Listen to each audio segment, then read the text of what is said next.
ডিম আর দুধ আজকাল বাচ্চারা একদমই খেতে চায় না, অথচ আমরা মায়েরা কিন্তু টেনশন কিংবা অনবরত চেষ্টা করেই থাকি বাচ্চাদের কিভাবে ডিম দুধ খাওয়ানো যায়। আর যেসব মায়েদের বাচ্চারা ডিম দুধ একবারেই খেতে চায় না, আজকের ভিডিওটা তাদের জন্য। আমি আজকে দেখাবো কিভাবে বাচ্চাদের ডিম দুধ খাওয়ানো যায় সেই পদ্ধতিতে কিছু আইটেম। তো আমি আজকে বানাবো পুডিং। আর এখানে একটা দুধ নিয়ে নিলাম আর 4টা ডিম নিয়ে নিলাম। এই কাপে আমি দুধ পরিমাণ মতো দিয়ে দেব, দুধ চিনি।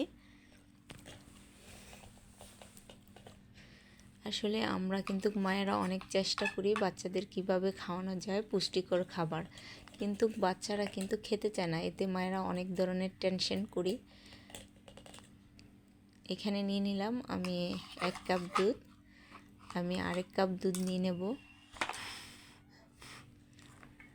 এই যে আমি এখানে 2 কাপ দুধ নিয়ে নিলাম। এখন আমি চিনি নিয়ে নেব 2 কাপ পরিমাণ মতো। আপনারা চাইলে বাসায় কিন্তু বাচ্চাদের ডিম দুধ দিয়ে অনেক রকমের আইটেম, ডেজার্ট আইটেম তৈরি করে দিতে পারেন, যেটা বাচ্চারা মজা করে খাবে। তো আমার চিনি নেওয়া 1 কাপ হয়ে গেছে। আমি আরেক কাপ চিনি নিচ্ছি পরিমাণ মতো।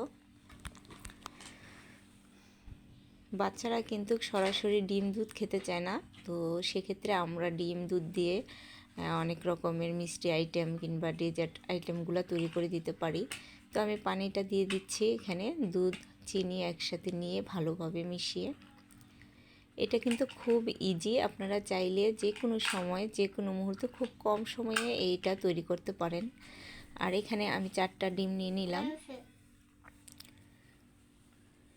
মনে রাখবেন আপনারা চাইলে 2টা ডিম কিংবা 4টা ডিমও দিতে পারেন। তো আমি এখানে 4টা ডিম নিয়ে নিচ্ছি।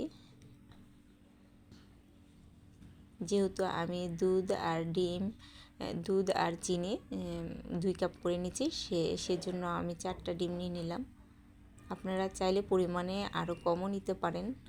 তো আমি ভালোভাবে ফেটে এখন ডিমটাকেও এখানে দুধ চিনির সাথে মিশিয়ে দিলাম। এখন আমি এটাকে ভালোভাবে একটু নেড়ে নেব। এরকমভাবে নাড়তে হবে যাতে একসাথে ডিম দুধ চিনি সবগুলোই যাতে মিলে যায়। এখানে যাতে বোঝা না যায় যে আসলে দুধ চিনি বা কোনো কিছু একসাথে অ্যাড করা হয়েছে, এরকমভাবে মিলিয়ে নিতে হবে, তাহলে পুডিংটা একটু সফট হবে। পুডিং তৈরি করতে কিন্তু আসলে বেশি সময় লাগে না। আপনারা চাইলে এভাবে বাসায় ট্রাই করে দেখতে পারেন। আর বাচ্চারা কিন্তু আসলে এরকমভাবে কোনো কিছু তৈরি করে দিলে খুব মজা করে এনজয় করে খায়। তো এখানে আমি একটা টিফিন বক্স নিয়ে নিলাম, মানে পুডিং তৈরি করার জন্য। অনেকে আছে কাচেরও ইউজ করতে পারে, যেহেতু আমি ওভেনে দেব তো সেজন্য আমি এটা নিলাম ঢাকনা সহ। তো চিনি আর পানি দিয়ে আমি এখন এটা ভালোভাবে চুলাতে ক্যারামেলটা তৈরি করে নিচ্ছি। অবশ্যই চিনিতে পানি দিয়ে নেবেন ভালো করে, যাতে ক্যারামেলটা খুব ভালো একটা কালার আসে। আর নাড়তে থাকবেন, ভালোভাবে নাড়তে হবে, না হয় লেগে যাওয়ার সম্ভাবনা থাকবে। এই যে দেখেন কত সুন্দর একটা কালার চলে আসছে ক্যারামেলের, দেখতে অনেক সুন্দর না কালারটা? এই যে দেখেন আমার পুডিংয়ের জন্য ক্যারামেল তৈরি হয়ে গেল।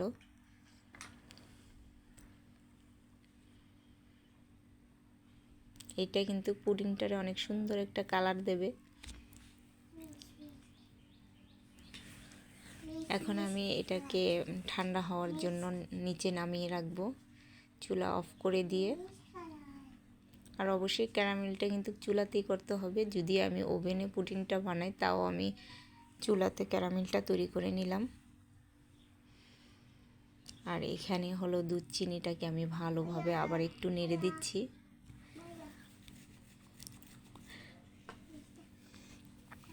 এই যে দেখেন কত সুন্দর একটা মিল্ক একটা ভাব চলে আসছে। তো ক্যারামেলটাকে আমি দেখলাম ঠান্ডা হলো কিনা। ক্যারামেল যখন ঠান্ডা হয়ে যাবে তখন আমি এখানে দুধ চিনি মিলিয়ে দেবো। এই যে দেখেন একদম ঠান্ডা হয়ে গেছে। ঠান্ডা হলে ক্যারামেলটা শক্ত হয়ে যায় আর হলো পড়ার কোনো সম্ভাবনা থাকে না। তো আমি এখন দুধ চিনি এগুলা দিয়ে দেব, যেটা একসাথে অ্যাড করে রেখেছি ডিম।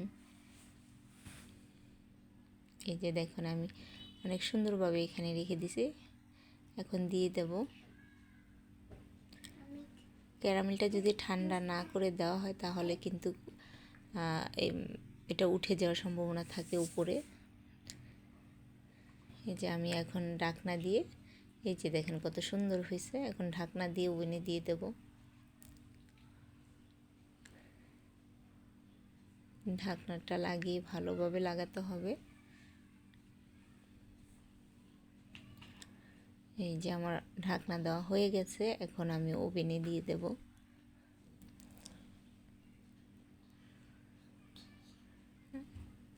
যারা যারা আমার ভিডিওটা দেখতেছেন সবাই লাইক কমেন্ট শেয়ার করে দিবেন, সাবস্ক্রাইব করে দিবেন আমার চ্যানেলটাকে।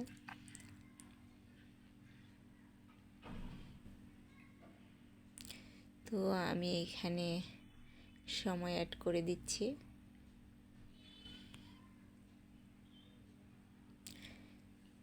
দেখা যাক পুডিংয়ের কি অবস্থা। অবশ্য খালি হাতে ধরা যাবে না, যেহেতু এটা গরম। তো আমি ট্রাই করেছিলাম খালি হাতে ধরার জন্য, কিন্তু পারলাম না। যাই হোক, নামিয়ে দেখি এখন কি অবস্থা পুডিংয়ের। এখনও হয় নাই, আমাকে আবারও দিতে হবে। আর এদিকে তো দেখেন আমার মেয়ে খুব আনন্দে বিন্দাস আছে বাচ্চাদের সাথে। বিয়ে বাড়িতে গিয়েছিল, তো বিয়ে বাড়িতে সে খুব মজা করতেছে। আর আমার মেয়ে তো যেখানেই যায় একটু লোক সংখ্যা বেশি দেখলে ও কিন্তু অনেক আনন্দে থাকে, মজা পায়। এখানে একজন টিস্যু নিয়ে আসছিল সবাইকে দেওয়ার জন্য। তো আমার মেয়েও টিস্যু নেওয়ার জন্য মানে বলতেছে ওকেও দেওয়ার জন্য। দেখা যাক ওকে দেয় কিনা টিস্যু।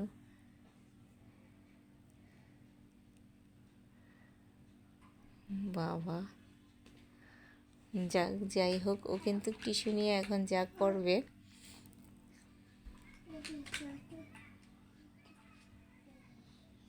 বাচ্চাদের কিন্তু যেখানে মানে লোক বেশি থাকে ওরা কিন্তু সেখানে খুব অনেক আনন্দ করে। ওর এক আন্টির ব্যাগ ও মানে ধরে টানতেছিল।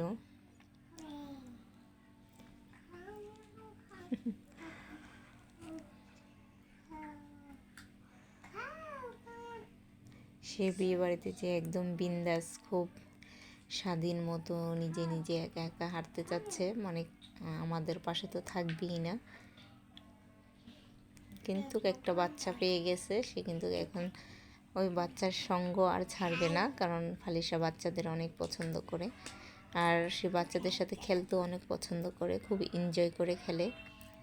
বাচ্চাটা কিন্তু ফালিশার চেয়ে আরও দুষ্ট, আরও মিষ্টি।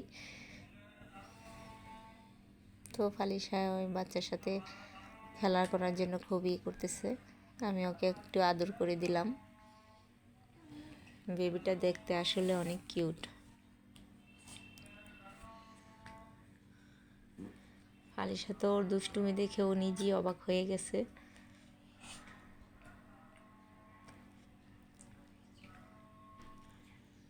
তো বাচ্চাদেরকে কে ভালোবাসেন, যারা যারা বাচ্চাদের ভালোবাসেন অবশ্যই চ্যানেলটা সাবস্ক্রাইব করে দিবেন, লাইক কমেন্ট শেয়ার করতে ভুলবেন না।